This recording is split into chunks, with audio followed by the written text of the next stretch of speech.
ఈరోజు మన యూట్యూబ్ ఛానల్లో చిరంజీవి గారి యొక్క ప్రయాణం 25 ఏళ్లలో 50 కోట్ల నుండి 1650 కోట్లకు ఎలా ఎదిగారో చూద్దాం రండి. మన తెలుగు ఇండస్ట్రీలో మెగాస్టార్ అనే పేరు వినగానే మనకు గుర్తుకు వచ్చే ఒకే వ్యక్తి చిరంజీవి గారు.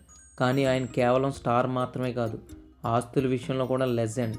2000 నుంచి 2025 వరకు ఆయన సంపాదన ఎలా ఉంది అంటే 2000 సంవత్సరంలో చిరంజీవి గారు అప్పటికే టాలీవుడ్లో నెంబర్ 1 హీరో. అన్నయ్య, ఇంద్ర లాంటి సినిమాలతో బాక్స్ ఆఫీస్ని షేక్ చేశారు. ఆ టైంలో ఆయన ఆస్తులు సుమారు 30 నుంచి 50 కోట్ల మధ్యలో ఉండేవి. అప్పటికి ₹1 కోటి రెమ్యునరేషన్ తీసుకున్న టాప్ హీరోల్లో ఒకరాయన. 2005 నుండి 2010 వరకు ఆయన కెరీర్ పీక్స్లో ఉంది. ఠాగూర్, స్టాలిన్ లాంటి సినిమాలు భారీ హిట్స్ అయ్యాయి.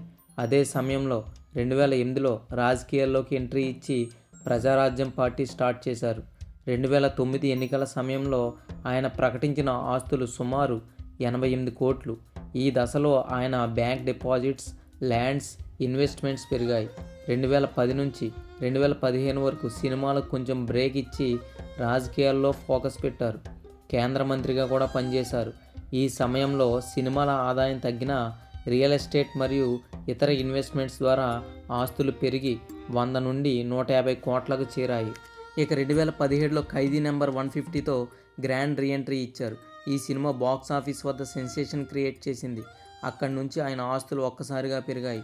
ఒక్కో సినిమాకు 30 నుండి 40 కోట్లు తీసుకుంటూ మొత్తం ఆస్తులు 300 నుంచి 500 కోట్లకు చేరాయి. 2020 నుండి 2022 వరకు ఆయన మాస్ కమర్షియల్ ఫేజ్లోకి వెళ్ళారు. సైరా, ఆచార్య, గాడ్ ఫాదర్ లాంటి సినిమాలు చేశారు. అలాగే బ్రాండ్స్ పెరిగి ఆయన ఆస్తులు 1500 కోట్లకు చేరాయి. 2023 నుంచి 2025 వరకు చిరంజీవి పూర్తిగా రిచ్ లెవెల్లోకి వెళ్ళిపోయారు. వాల్తేరు వీరయ్య సినిమా హిట్, బిజినెస్లు, రియల్ ఎస్టేట్స్ అన్నీ కలిపి ఆయన మొత్తం ఆస్తులు 1650 కోట్లకు చేరుకున్నాయి. ప్రస్తుతం ఆయన దగ్గర జూబ్లీ హిల్స్లో లగ్జరీ హౌస్, బెంగళూరు మరియు చెన్నై ప్రాపర్టీస్, రోల్స్ రాయిల్ లాంటి కార్లు మరియు ప్రైవేట్ జెట్లు ఉన్నాయి. మీకు గనక ఈ స్టోరీ నచ్చినట్లయితే లైక్ చేయండి, అలాగే షేర్ చేసి సబ్స్క్రైబ్ కూడా చేసుకోండి ఫ్రెండ్స్.